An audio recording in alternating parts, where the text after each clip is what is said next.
New South Wales Floods, a stark reminder of climate vulnerability, by AZLAN ADNAN. The catastrophic floods ravaging New South Wales in May 2025 underscore the growing frequency and severity of extreme weather events linked to climate change. With record-breaking rainfall and rising floodwaters, this disaster has devastated rural communities, disrupted agriculture, and displaced tens of thousands. Scale of the disaster. The flooding has isolated approximately 50,000 residents across the mid-north coast and Hunter Valley regions. Severely affected towns include Taree, Kempsey, Port Macquarie, Coffs Harbour, Sawtell, and Dorrigo. At Taree, the Manning River rose above 6 meters, surpassing a century-old flood record. In total, over 100 schools have been closed, and thousands of homes remain without electricity. Major roads, including stretches of the Pacific Highway, are impassable due to flood damage and landslides. Agricultural impact. The floods have hit farmers particularly hard. Livestock losses. Entire herds of cattle have drowned, with some farms losing hundreds of animals overnight. In places like Barrington and Gloucester, carcasses have been washed kilometers downstream, adding to the devastation. Crop destruction. Vital crops such as sugarcane, wheat, and maize have been submerged or destroyed. Many farmers were still recovering from earlier flood events when this deluge struck, worsening financial hardship across the sector. Infrastructure damage. Irrigation systems, fences, sheds, and heavy machinery have been lost or rendered inoperable, compounding the recovery challenge. Climate change and the weather system. Meteorologists point to a stationary low-pressure system stalled over eastern Australia, compounded by elevated sea surface temperatures in the Tasman Sea. The result? Torrential, persistent rain across already waterlogged catchments. Climate experts from Climameter have confirmed that climate change has increased the likelihood and severity of such extreme weather events. This kind of rainfall intensity and frequency is no longer abnormal. It's becoming the new normal, one researcher noted. Emergency response and recovery. Over 670 flood rescues have been carried out, and emergency evacuation orders remain in force in several areas. The Australian Defence Force has been deployed to support state emergency services, while both federal and state governments have pledged financial assistance to affected communities.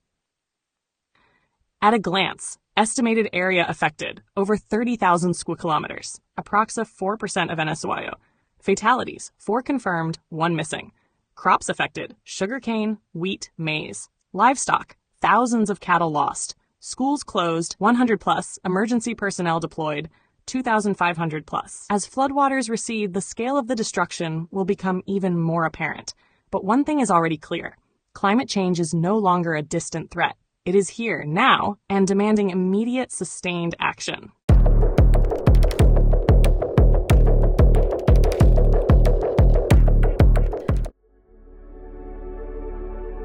A heartfelt light. To every soul whose hand did give, you've helped me dream, helped me live. In darkest hours your light came through, with hearts so kind, so pure, so true. Your gifts, like stars in deepest night, have steered me gently toward the light. Each coin, each word, each silent prayer, a thread of hope, so rich, so rare. My eyes once dimmed, now seek the skies, and slowly, clearer visions rise. Because of you, I dare to see the world again. Its grace, its plea. Your compassion's flame will not just stay with me alone. It lights the way for others wandering through despair to feel the warmth of selfless care. You've shown what love in action means, in quiet ways through giving scenes. You've built a bridge from soul to soul and made the broken feel more whole. So let this thanks rise like a song, a melody both soft and strong. May your example gently call more hearts to rise to give. To fall into the joy of lifting pain, of planting hope where none remains. Your kindness walks beside me still, a light, a love, a living will.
Don't forget to hit that subscribe button to show your support.